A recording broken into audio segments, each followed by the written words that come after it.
Sponsor Circles, Lessons from a New City. The new city is Idaho Falls, Idaho. I'm Joe Mitchell. This is my wife, Kim Mitchell. I'm going to do the first run through, and then Kim's going to fill in any holes, and then we'll have some time for Q&A. We've done 2 sponsor circles now, one for Afghans and one for Ukrainians.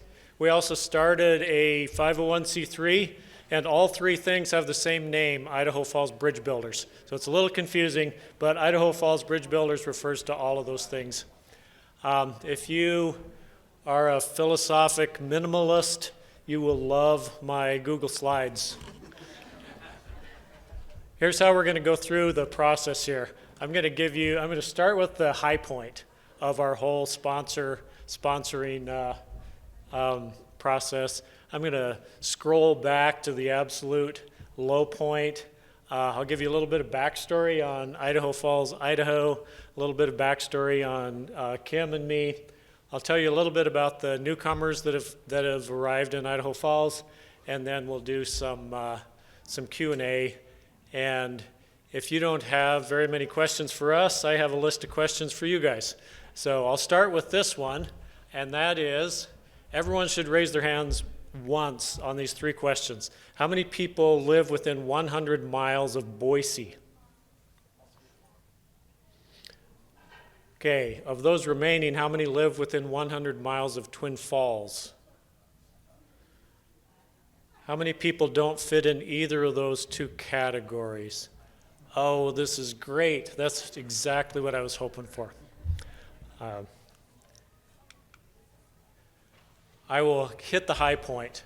And this is, in Idaho Falls, there's a group called the African American Alliance, and every year they do a Martin Luther King banquet, and it has turned into this huge, beautiful community event that gets, sells out a banquet almost as big as this one here, about 400 people. It has all the community leaders, the mayor, city council, the representative, people from Senator Risch's office, and each year the AAA picks a nonprofit to feature during the banquet.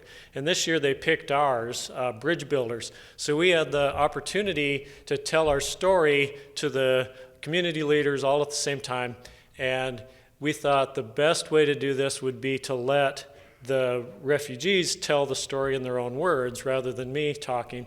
But with only 5 minutes, we didn't have time to do that. So what we did was, I've created kind of a ghetto recording studio in our farmhouse basement, and I had the guys go down in there. My son-in-law interviewed them, and then we all worked together to create a video. The Afghan pilots chose the Afghan music, which is called My Land. I chose the other music, which is Lecrae and Tori Kelly, and we put together this video. We showed it at the big community banquet. Can you guess the response of the community after showing this video?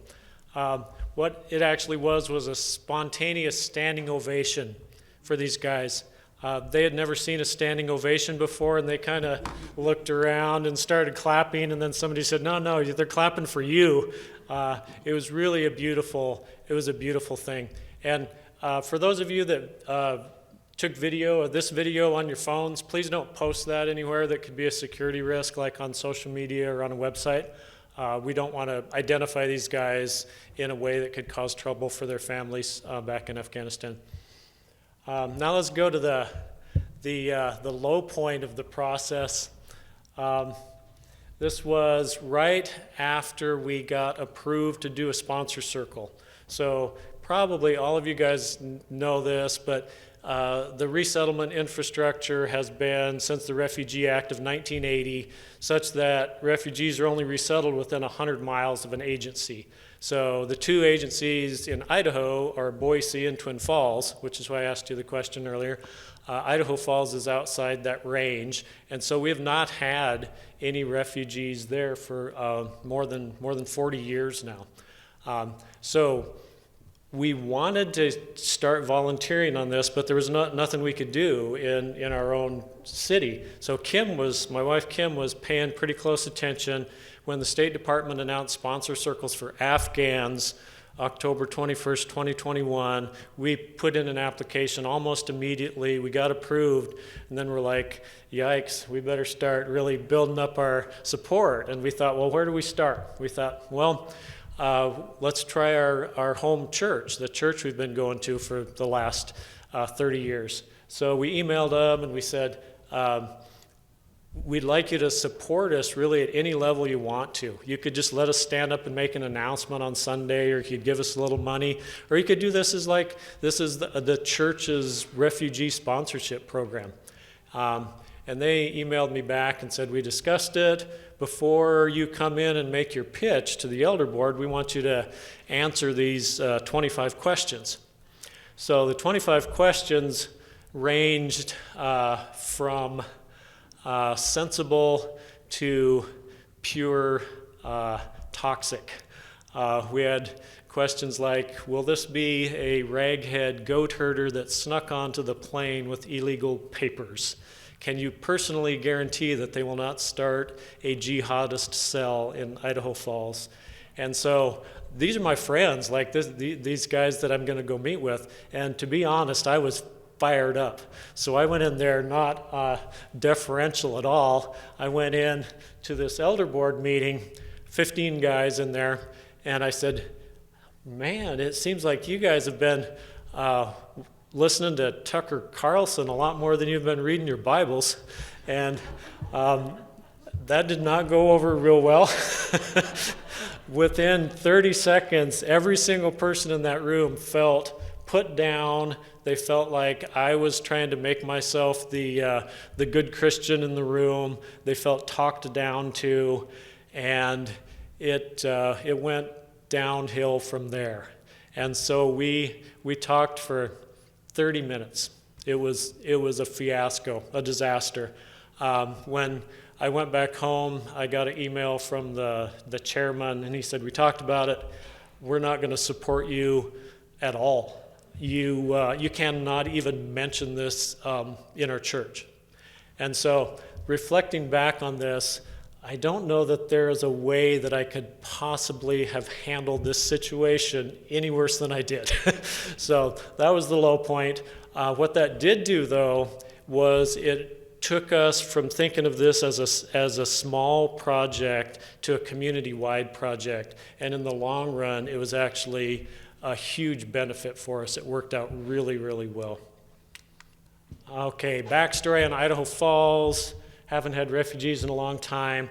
Idaho Falls is a different city than Twin Falls. If you include the metro area with Ammon and Yukon and Iona, there's about 100,000 people there. It's pretty conservative. It's 6 points redder than the Idaho average. Super strong economy, both Idaho National Laboratory and the agricultural sector. It's not dairy, that's Twin Falls. Idaho Falls is potatoes and barley. There's a new community college there as of about 4 years ago, the College of Eastern Idaho, to go along with the College of Western Idaho here, which has been great. And our personal backstory, we feel like we love people because God loved us first. We had the chance to live with our kids as expats in rural Tibetan China for 7 years, and we were really welcomed into a community there, essentially adopted into a family unit, and that made such a huge impact on us. What a joy it is to be welcomed as outsiders into a new community.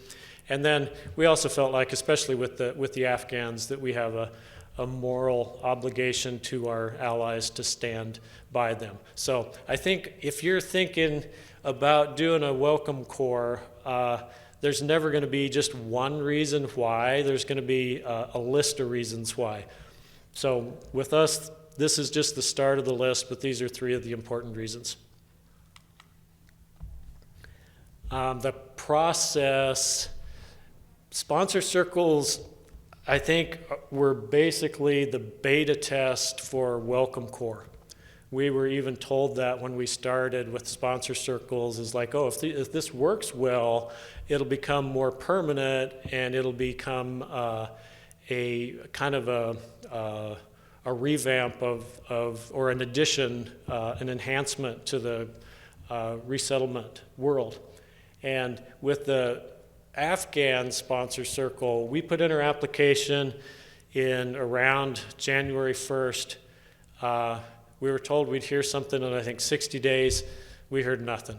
90 days, nothing. It was just like it just went into a total black box. Maybe out at about 110 days or so, we got an email, and it said, hey, are you guys ready? Because we have some people that have made a match, and they'll be here next week. So then we started scrambling, and it became really real. We had actually started to wonder, how do you stop a sponsor circle application? Is it open-ended for the rest of your life? Like, we have rivers to float and mountains to climb and stuff. But they finally did get us matched. And interestingly, the Afghans had some agency in the process. They didn't get placed in sponsor circles. They only were in them, as we understand it, if they volunteered to be, and they could look at different sponsor circles and have some choice in which one to be matched with. And the three men in the Afghan circle are all Hazara minority from Afghanistan, and they all said, we looked at pictures of Idaho, and it looks like Bamyan. They said it looks like our home, and they also said we love potatoes, so here we are. The sponsor circle for Ukrainians worked totally differently. In that one, we used the Welcome Connect website to find a match, and the way you do that is you upload your description of your sponsor circle to this portal, and then Ukrainians who are waiting for people to sponsor them with I-134s look at your profile, and they write a description and say, oh, I think this is a good match. And so as soon as I uploaded it, probably in November 2022, it just started pinging, ding, ding, ding, and all these different Ukrainian families started showing up that I could look at and kind of like swipe left, swipe right kind of thing. And we started communicating with them, and finally chose to pursue sponsorship of a 3-generational Ukrainian family who will arrive in Idaho Falls today.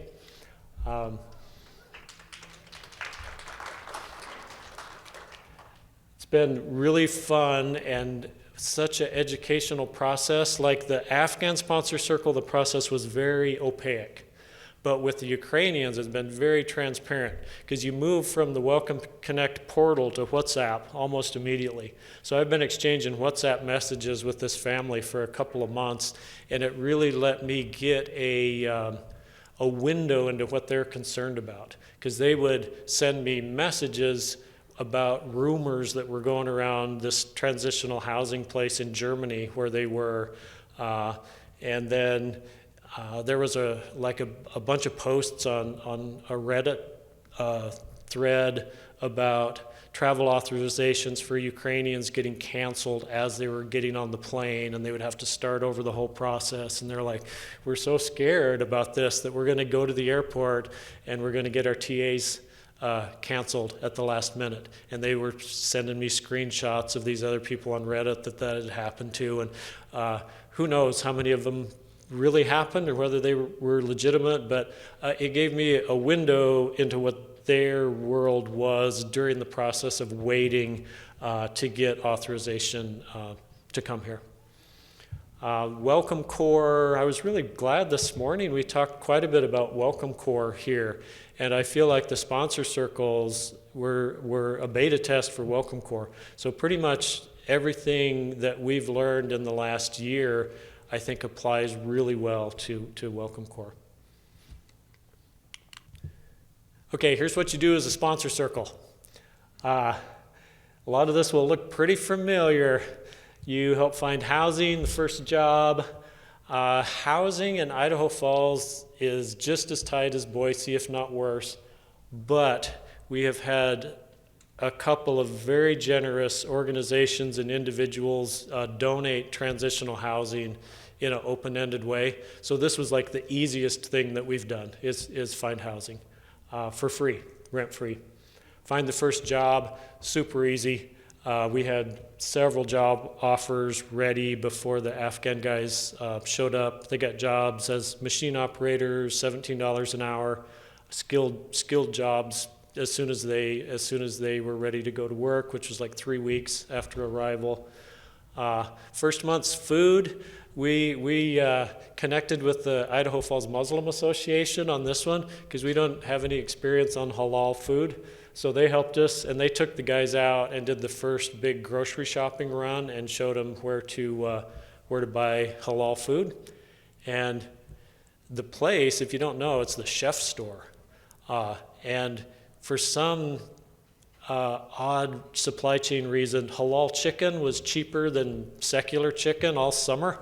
So we've been eating, Kim and I have eaten like 80 pounds of halal chicken. So got them a cell phone. They were very eager to get Wi-Fi, and that seemed like their biggest immediate concern, like they're really in a hurry. And we were a little bit like, oh gee, 25-year-olds. And then they said, well, we don't know if our wives are still alive, and we want to check in with our wives. So kind of put things in perspective for us. Their wives are all moving like from house to house every couple of months. Got donations. Oh my goodness, donations are so easy. We've got more donations than we can deal with. All the way from stuff that I immediately hauled to the dump to furniture that's better than anything we have ever owned or ever seen. So range transportation, we totally underestimated how hard this was going to be. But we helped the guys find a job that was about 7 miles from their house, no public transportation.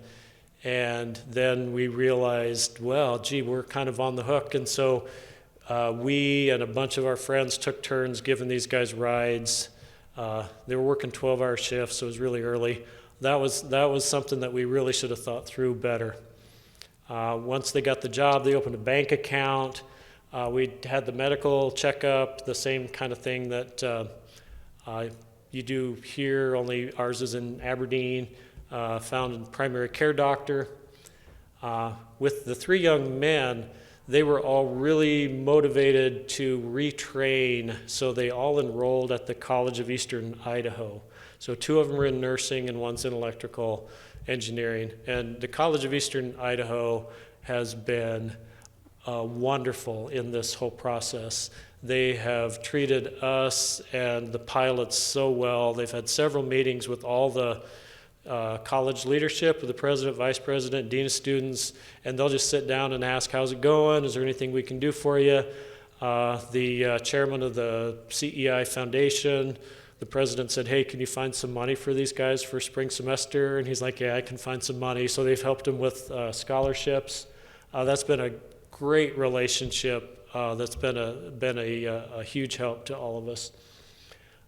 Enrolled with Social Security, Selective Service. We were using the Refugee Medical Assistance through the Twin Falls office. Signed up for the community benefits like SNAP, helped them figure out the library. A big one was engaging an immigration attorney, because they showed up as humanitarian parole visas, and they needed to get asylum in order to start the process to bring their wives here. 2 of the men have been married about 9 months before the fall of Kabul. The 3rd guy had been married for 2 weeks before the fall of Kabul. So they haven't seen their wives in a year and a half. We've been really plugging the Afghan Adjustment Act all we can as well, because that would help speed things along. We got them connected with the Idaho Falls Muslim Association. That was awesome. They invited Kim and I to the Eid al-Fitr meal and one of the end of Ramadan meals, and it's been super fun. They've been a great encouragement. We helped with English. Kim is a ESL teacher, which was really helpful, and then they all had good enough English to plug straight into college. So it's a stretch, but they all are immersed in English every day in college. We helped them file all the required forms, the change of address, all that stuff that you do. We helped them just do the community orientation, like people were talking about, how to dial 911, how to interact with the police. So basically we're doing a lot of the same stuff that you guys know how to do in the resettlement world. It's just that we didn't know how to do any of these things when we started. So we have had to learn as we went. These are some of the groups that have been great supporters of us. The Muslim Association, African American Alliance, college, several churches, and it's interesting, the First Presbyterian Church was really interested in education, so they actually paid for the fall semester of college for the three guys. Christ Community Church bought them a car and helped them with transportation. St. John's Lutheran helped them with housing. The Rotary Club was great. They gave a big donation for us. We're going to speak at the Exchange Club next week. One of the LDS Relief Societies got on board with donations, and they gave us all kinds of great things. Lots of just individual friends in the community have jumped in and helped out in different ways.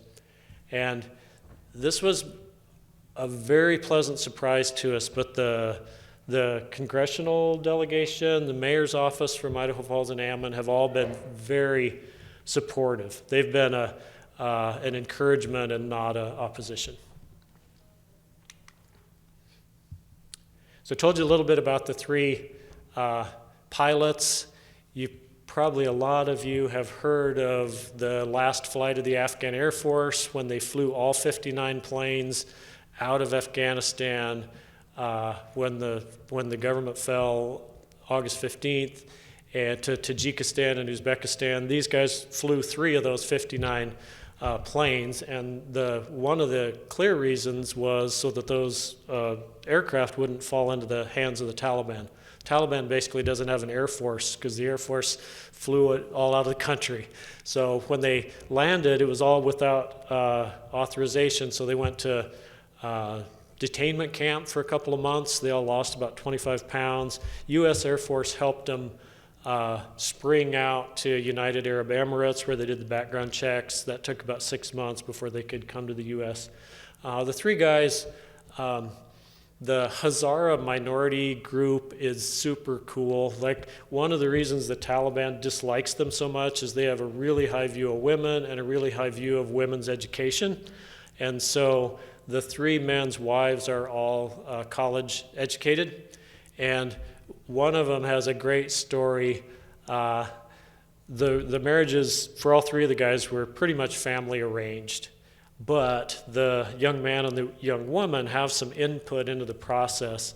And one of the guys said, well, you can set me up with this girl, but I have one condition. And the girl said, yeah, you can set me up with this guy to marry, but I have one condition. And his condition was she needs to be willing to finish college. Her condition was he needs to allow me to finish college. So they did that independently. It's pretty cool. These guys are very outgoing, self-confident. You could tell on the video they're happy to tell their stories, and have just been on the college campus and in their workplace. They've been like celebrity rock stars. People just really love them. They've been such a perfect first set of refugees for a new community. It couldn't have worked out any better that way.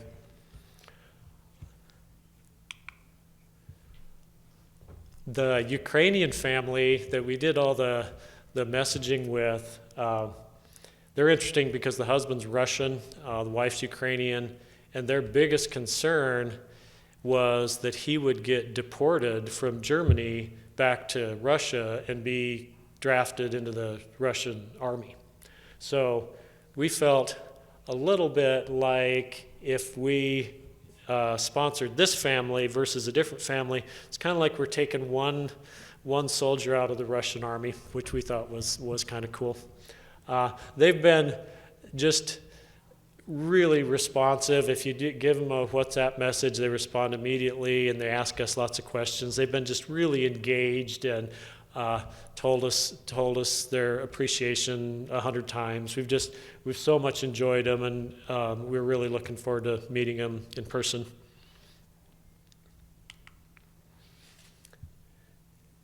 So building up the community support, like that story I described to you with the church elder board, that was like going into a room that's kind of like seeping with gasoline and throwing a match on it. That's a bad way to do it.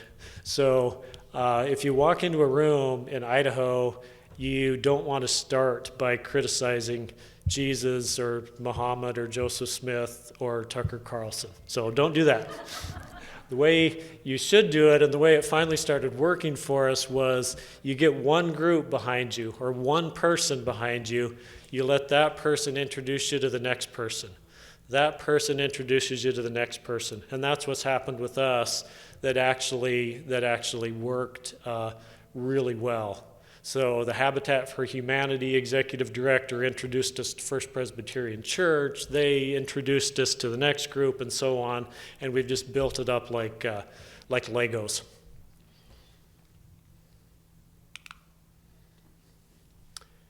So some of our big picture lessons, we expected to like this process. We lived overseas. We're kind of xenophiles a little bit, but we loved it even more than we expected. Just the interact and the direct contact with the refugees has been really, really fun. They have such tragic stories, but we spent so much time laughing. It's been great. And they've also really taken us into their families. Kim messages with the 3 wives pretty much every day. She tutors them in English over WhatsApp, and it's just been really fun. And the other thing was the community support. We thought, this is important. We want to do this. We're not sure if Idaho Falls will get behind it or not. But they really have. They've gotten behind it so much more than we ever guessed they would. So that's been great. Some of the detail lessons that we've learned. The idea of doing this independently really worked out. So by not doing it as part of a church, we could get donations from other churches, and there didn't have to be anything weird between one church giving another church money. So doing it independently as a 501c3 and as a sponsor circle worked out really, really well.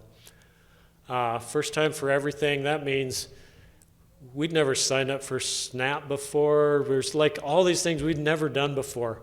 One of the things that when we realized, hey, we're getting up at 6 a.m. to give these guys rides to work, we realized it would be great if they got a driver's license. And they were very motivated to get a driver's license. However, even though they were all fighter pilots, none of them had ever driven a car before. So I took them out on the desert in a 95 4x4 with a standard transmission, and we banged around. They were terrible drivers. One of the guys pulled out onto the highway, and when you taxi an airplane, you go right down the yellow lines. He got out on the highway and drove right down. It's like he's taxiing an airplane. But they learned really, really fast, and we got a car donated. They all took their driver's exams and got licenses really fast. One other story, one of the guys, when he took his exam, he failed the eye test. And the reason he failed was the person at the DMV said, okay, read the next set of letters horizontally. And he read them like this. And read the next set of letters vertically. He read them like this. So he just didn't know those 2 vocabulary words. He got them mixed up. So they would not let him take it again. They said, oh no, you have to go to an eye doctor and get your eyes checked. So remember, this guy's a fighter pilot. So he goes to the eye doctor, gets his eyes checked, and the doctor's like, what in the world? You have the best eyes I've ever seen. And he's like, yeah, I'm a fighter pilot. So we went back and passed the test. So they all got their driver's license. We've had 3 cars donated, and that's worked out really well. We went down to CSI 2 or 3 times. Zay walked us through the whole operation, and he would say, okay, here's our person that does housing. And we'd be like, oh yeah, we've done housing. Here's our person that does jobs. Oh yeah, we've done jobs. Here's the person that does English training. Oh yeah, we've done English training. And what I realized was we did not have a specialty in any single part of this process. Our specialty as a sponsor circle was the people. We knew these 3 guys really, really well. We know their wives, we know their nephews' names, and all this stuff. So that's what our specialty is as a sponsor circle, is the individuals that you sponsor. You have to show something like $2,500 a person. I think with Welcome Corps, that was easy to raise, and we got so many donations, especially the rent-free housing. We didn't use most of that. I think we only used about $1,000 per person for the resettlement. So it was less money. It was more time. If you do start a Welcome Corps, it'd be great if you have somebody on the team who doesn't have a full-time job. I'm a retired engineer, Kim's a retired teacher, so we're pretty much free to be on call and jump in and do stuff. But it took a lot of time, especially the first maybe 30 or 40 days. Our first sponsor circle, we had we had 3 people in their 20s. And that was really cool because that was the same age as the guys we were sponsoring, and I'd recommend that if you can swing it.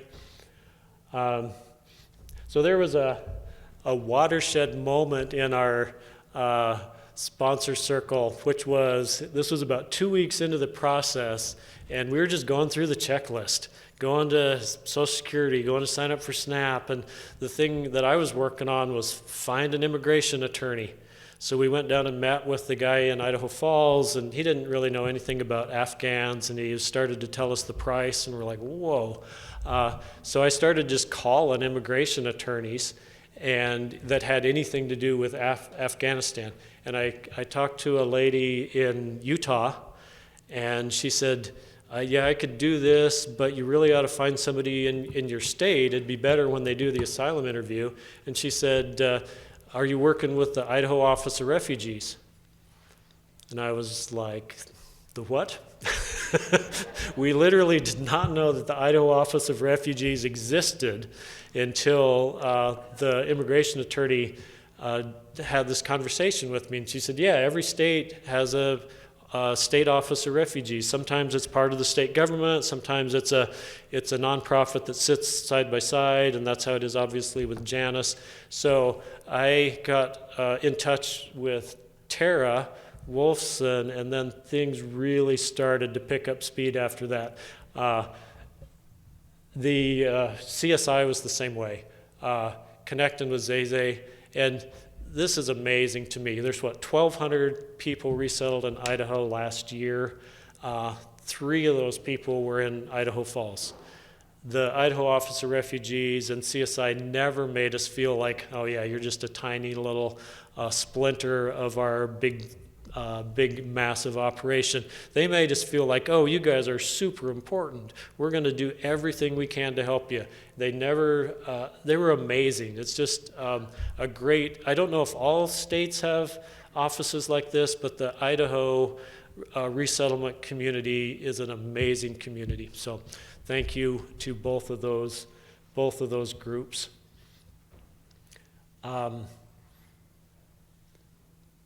Thinking about how reproducible our experience is, I really feel like we were in the right place at the right time in Idaho Falls.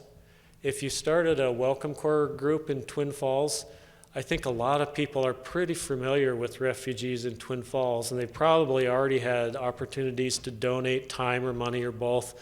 Same thing with Boise. But in Idaho Falls, there was this backlog of benevolence. Like people wanted to help refugees and they'd never had a outlet to do that before. So we had people literally like tracking us down, like, oh, we heard you doing this. We want to give you this. We want to give you this amount of money. We want to help you do this. That was actually why we started the 501c3, is we kept having people hand us money. We needed a legitimate, auditable way to handle donations. So we started the nonprofit to do that. I would think in Idaho, if you tried to do this in Coeur d'Alene, it would work great. Coeur d'Alene would be such a great place for a Welcome Corps community, or Moscow, or Rexburg. There's a lot of places in Idaho that this would work really, really well. I just mentioned the nonprofit. If you do this, with sponsor circles, there was essentially no financial oversight. They just wanted to make sure that you had enough money to do it. But you should keep your finances really squeaky clean as a way to show your donors that you're on the up and up, and just to make sure it's reproducible and you can show where every penny went. Sponsoring the Afghans and Ukrainians has made our world so much bigger, both having a context for what's going on in Afghanistan and feeling this really great connection with Hazara people, and but also made our world bigger in Idaho Falls. We've met so many people. We've lived there for 35 years, but there were so many people who are great people that we'd never bumped into before, and now we have because of doing this. Minimum size for a sponsor circle or Welcome Corps is 5, and I'd really encourage you, if you do this, trust the people. Like in this case, we're over here ironically doing this at the exact time that the Ukrainian family's flying into Idaho Falls. So the other members of the sponsor circle are picking them up, getting them settled, and so on. That last one, don't apologize. If you do a Welcome Corps, I would not recommend that you go to the mayor of Coeur d'Alene or the city council and say, do I have your permission to do this? If you're doing something legal, you don't need permission from the city to do it. You should act as if it's happening. Other people don't need permission to move to Coeur d'Alene, so why should you need permission to bring a refugee family there? And don't apologize or ask permission. We've probably got 95% positive feedback through this whole process. But the 5 or 10% of negative feedback has been pretty ugly.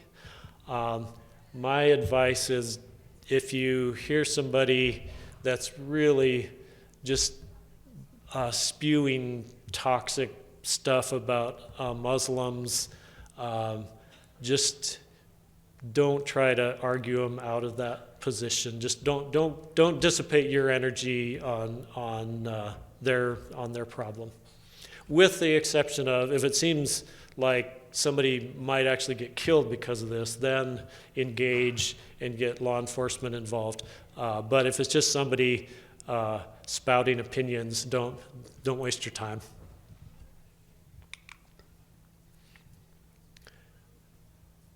All right. Any questions for us? Yes.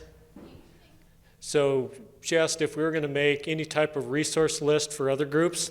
So we have a website that you can get to from that code. We don't have that resource list or checklist, but we do have some information on there. Kim wrote up a really good article on our motivations, and I think just kind of going through our website would help a little bit. And we would be very happy to coach people who want to start a Welcome Corps circle. We won't be on your Welcome Corps circle, but we'd be happy to help it along. 2 questions. The second one's bureaucratic, but the first one will be an easy one. I want to know whether your, mostly positive experience changed the elders in your church? Did it change the community within your church, their perceptions of others? Okay, this is almost like you're being a straight man for me, because this is a story I forgot to tell. About 5 months after that disastrous elder board meeting, after the 3 pilots were in Idaho Falls, some of the elders had met them, I went back to that list of questions. I re-answered all the questions with more specific information. I apologized profusely for bringing up Tucker Carlson, and I said, would you guys please reconsider? And they have become one of our biggest supporters. And one of the guys who was the biggest opponent, I talked to on Sunday, and he is now one of our biggest supporters. So I'm so glad you brought that up, because it's an incomplete story without how it resolved. It's what this conference is about, right? It's about connections. Yeah. And when you make human connections, it changes perceptions. So the bureaucratic question is, because it sounds like you guys were just off on your own doing your own thing, and nobody was checking up on you. But I'm pretty sure that sponsorship circles are connected. You are connected to Twin Falls probably, right? No. Okay, but so who was checking up on you? Because this was not private sponsorship, the Welcome Corps. And yeah, so who made sure you were doing what you were doing? Yeah, great question there too. The public-private partnership is with Community Sponsorship Hub. So they're the group that we send our applications into. When we get approved as a sponsor circle, we're matched with an umbrella organization. The umbrella organization in our case was Home for Refugees. So Home for Refugees has a staff member in Tijuana that we'd do a Zoom call with like once a month, and she would check up on us, and she's great. She would answer any questions that she could, and she made sure that we were getting our 30-day things done in 30 days and our 90 things. I just checked with the 3 Afghan guys last week. I asked them, did anybody from any official sounding government agency ever check with you guys and make sure we weren't exploiting you or making you work on our farm or something? They're like, nope, nobody ever checked in with us. That would be an enhancement, would be to get to have a direct feedback line from the refugees themselves. Great questions. Home for Refugees did a very good job, but one of the things, being not in Idaho, being in Tijuana, she was able to help with general refugee stuff, but like Idaho Office of Refugees, she didn't know that was the name of our refugee assistance group here in Idaho, the official group, and there were lots of things that were local that she didn't know. So when we were floundering on those things, she would give us some ideas where to look, but she actually didn't know the answers to a lot of those things, which was simply because she's not here. She did her best, and she did a really good job with what she knew. So we're thankful for that oversight by Home for Refugees. Yeah. So thank you for your amazing story and your efforts. Just the fact that you guys cared enough to do this is just phenomenal. That said, there's all these people here who want to help and are helping, have been helping through the organizations like IOR and such. I think as this program rolls out, and you guys have done this already, what do you see as kind of beyond your lessons learned, some key areas that, had you known about before that existed in Idaho, would have saved a lot of time? And how would you advise, as this program develops, how your groups like yourself could integrate with the systems that's already there, and how do you work with that? I think that's the biggest question in the room as it goes, but as you walk through it, what are your thoughts on that? Yeah, I think our experience is most applicable to places that have not had refugees, so places like Coeur d'Alene or Moscow or Rexburg. So in that case, what we'd recommend is that Lego approach to community building, and just keep going. We've been getting new contacts this whole past year. Here's another recommendation. Another watershed event was Tara came and visited with us at a coffee shop when her daughter was going off to do Knowles last year, and she said, have you talked with Senator Risch's office? And that had not crossed her mind. We got hold of Amy Taylor and Anna Sanchez at Senator Risch's office right away, and they've been amazing. They've been some of our biggest supporters. So I would say finding a representative of your senator or representative that can be on your side would be a really good thing to do in a new community. And I feel like you've probably done all these things already in Boise and Twin Falls. I don't know that for sure, but I feel like it. Yes?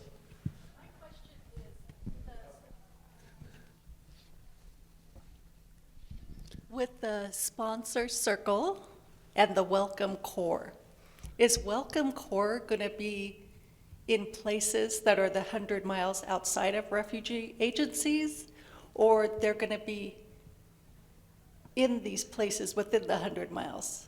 My understanding is Welcome Corps is open to every place in the U.S.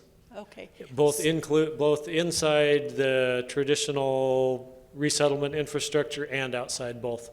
Okay. Is that true? Great. Yeah, where I get a little concerned is how you had to pave the way. There, like in our area, the way is paved. And we worked really hard to build relationships in the community for the clients. And then if we get a Welcome Corps, then do they come to the agency to help them with things that have already been established? But the agencies work with us. It's not like you just send a person there. Those agencies still needs support. I just wanted to hear what the thoughts were on. Yes, please.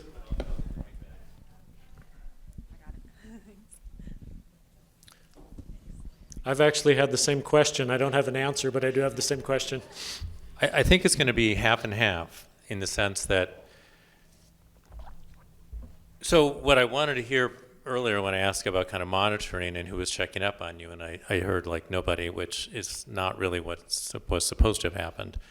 Welcome Corps is being built very purposefully.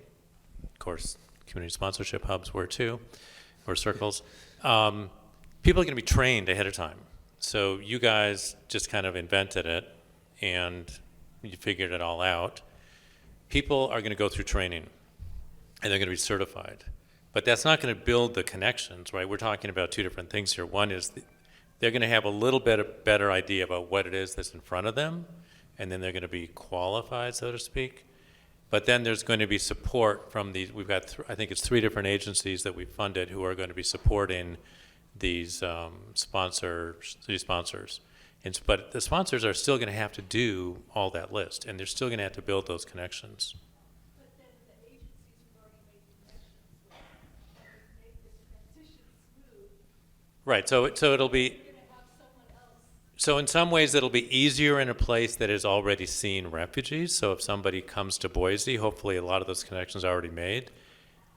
Is a sponsor group going to then lean on a refugee agency to help them? Hopefully not, because that's not the idea. The idea is that they're going to be out there doing it on their own. You know, if you're in a new place, then you're not going to be able to lean on a refugee agency, right? So you're going to still have to create all those connections yourself. But that's part of the intention behind this program. I mean, these guys went to their church, which is a natural place to go. Sorry you screwed it up, but but it came around, right? Yeah, it did. And so that's part of, I mean, we're going to make Americans work hard like these guys did, but it's going to have this benefit that's going to be lasting. And so that's, you know, is it better than an agency? No. Is it just different, right? They're just totally different ways to approach the same problem and get to what I think will be the same solution, right? Which is, number one, helping these people, helping these individual refugees, and frankly, helping our communities. I want to say one comment about you didn't want to approach your mayor, and I know that was in your legislative officials, but going back to comment about Senator Risch's office, once you've got something working, get your local elected officials involved, because that's, again, how you're going to build these partnerships and relationships. So a couple comments there. We did have training with the Sponsor Circle program, but it was about 2 hours online, and it was really more stuff about cultural humility. It was really good, honestly, but it didn't give you a master's degree in resettlement. It was a pretty brief training. Another comment is the best ambassadors for a refugee program are the refugees themselves. And when I said don't ask permission, what I meant was don't go ahead of time and say don't ask permission to bring refugees, because if it's legal, you don't need to ask permission. But you give an opportunity for the elected officials to meet the refugees, and they will win them over a lot better than we can. I also thought the process of meeting everybody in our town was really fun. And then just the positive, doing it like a Legos or grassroots, one connection at a time. I feel like that kept us from meeting too much opposition, and we got such a groundswell at the grassroots level that by the time this hit Idaho Falls at the leadership level, and before it hit the media, it finally did hit the media, there was already such positive feelings toward the refugees themselves, and a lot of the leaders we had met, just by leaders introducing us to the next leader,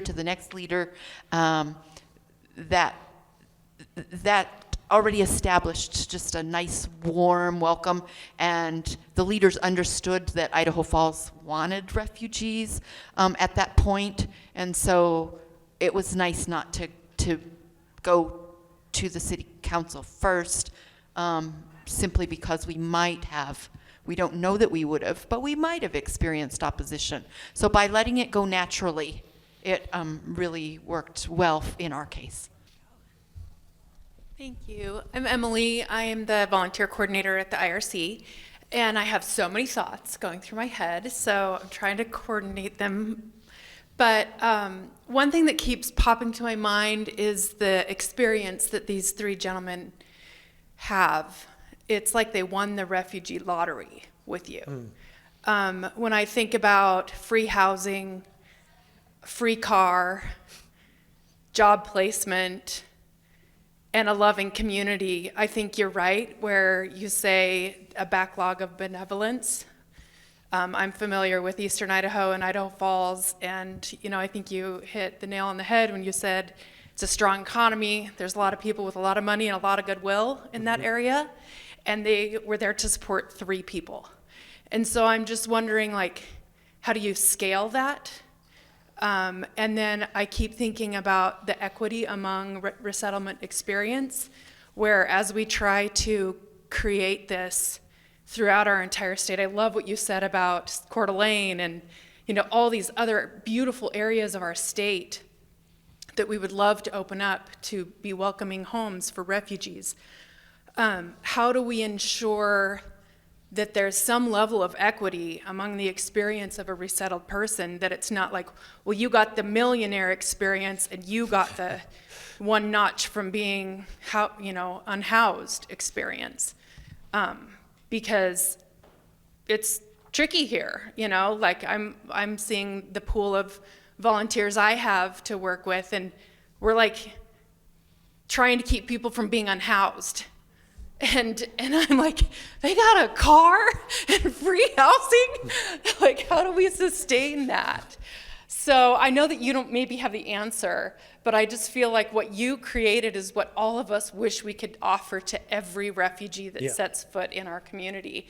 And I don't know if that's more of a question for you or who in this room might have an idea with that, but as we embrace this new opportunity, how do we lean more toward the millionaire lottery experience than the barely scraping by resettlement experience? Is there some level of minimum standard? I mean, there's the $1,000 or $2,000 or something, right? For 30 days or 90 days, what is it? some small amount of days. 2,200 for 90 days. Okay. Sounds like you exceeded that by like a lot. So the men had jobs within 3 weeks, so they didn't qualify for all the refugee cash assistance because they made too much money in their jobs. So they've been largely self-supporting. They send a lot of their paychecks back home to Afghanistan to buy food and coal and firewood. So we did the financial counseling thing too, had them set up budgets, and we had a expert guy help with that, and then they've showed how they've been spending their money. So you bring up a great point. You wouldn't want to expect this to be normative, but when there's so few people, it doesn't have to be normative. It can be individualized. I think it reminds me, I don't know if this is helpful or if this will be another match on the gasoline thing, but it reminds me a little of public school and homeschool experiences, where public school is, there's more equity there, and homeschool is more polarized on like National Merit Scholars here and 10th graders that can't read over here. Sponsor circles is going to be a little more like homeschool, I think. Sorry, we get to No, you're good. intercede. No, the other thing that I was thinking is, I think some of the agencies, I won't name names, are a little afraid that we're going to take some of their business away, right? And it's kind of a crass way to put it. It's actually a way that some of the opposition people, you talked about opposition people, have talked about resettlement over the ages, that it's a business and agencies are in it for money. And no agency I know actually makes money on refugees, right? This is a philanthropic, feel-good, low-paying job that changes lives. But on the other hand, if we can give some people an opportunity to win the lottery, and hopefully it'll all be like Idaho Falls and there won't be some place that was the opposite, then it takes some of the burden off of our agencies, right? Because then we're not slamming even more and more work on you and centralizing refugees in places where there are housing issues. I mean, it doesn't sound like you have a wealth of affordable housing either, but you don't have competition among refugee agencies also looking for affordable housing. So it's a way to, I think, distribute some of the work. And frankly, it's going to be like life. I mean, some people are going to have different experiences. And, we're going to try to, for the sponsorship program, we're going to try to choose refugees who do not need the most services, because I think those refugees really should go to agencies that are qualified to serve, severe trauma, medical needs, other types of issues that they are bringing with them. And we'll try to give some of the less hard cases to sponsor circles, and then we'll hope that everyone turns out to be like an Idaho Falls experience. So if we would have lived in Boise or Twin Falls, we never would have started a sponsor circle. We would have come to you and said, hey, we want to volunteer with refugees. What can we do? So in the way I see it is there's so many great opportunities in these places already, but there's so much of the American West that's not within 100 miles of a agency that it's like cell phone coverage where you have all these blank spots in the American West. There's been these blank spots. So I feel like that would be the best use of this in this context would be to just expand to new communities.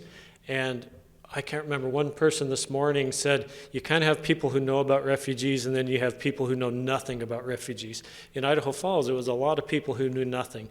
So by doing even just 3 people, or now 7 people, we've exposed another 100,000 people to the refugee world. So I think there's benefit in that. And I have struggled with those exact same questions, both in the sense of these guys got the red carpet, but on the other hand, we got like these rock star fighter pilot refugees. So we both got a pretty sweet deal, and I think it benefits the community even more than it benefits them or benefits us. I have a quick question real quick. So with the Welcome Corps refugees, my understanding is that part of the sponsor's job will be to connect them to long-term ORR benefits, and I think that's done through a resettlement agency, but maybe So my question with that is, what about these communities that are really far from a resettlement agency, and what about resettlement agencies planning for their year ahead? At this point, they have approved numbers for fiscal year, and if the Welcome Corps, I'm just wondering about the predictability of services needed for these agencies. So it's probably more of a Larry question. I thought the hard questions were going to come this morning, but I know, ran out of time. Well, refugee agencies are still going to be funded by ORR to provide services to their clients, and these will become their clients. So in that sense, I mean, predictability, if you heard Ken this morning talking about all the populations that agencies serve, a lot of these things are not 100% predictable. But on the refugee side, what I would say is the number of people coming through sponsorship for the next year or two is going to be fairly small. And so I think in terms of being able to fit those people into the ORR caseload will not be that hard. But if this grows, then I think we're going to have to probably find a way to maybe do better metrics. Okay, so my question is, after the first 90 days, when you have finished the R&P period, the technical R&P period, and now you're going into the other 5 years, et cetera. So did you feel that you were able to keep sustained support? Would you feel that you would be able to keep sustained support if you, say, did have a pre-literate family with a single worker and 6 children? Which, I mean, I understand what you're saying, that these people will be vetted, and it's more so people like the single adults who are educated, who are coming for sponsorship circles, but you're also getting Ukrainian family. Yeah, that would be more the situation with the Ukrainian family. And one of the reasons that we started the nonprofit was because the 90 days or 6 months is too short of a time period to adequately do the job. What it did with us is we got to the 90 days, we had a big party, we said sponsor circle's done, and then we transitioned to the long-term support from the nonprofit.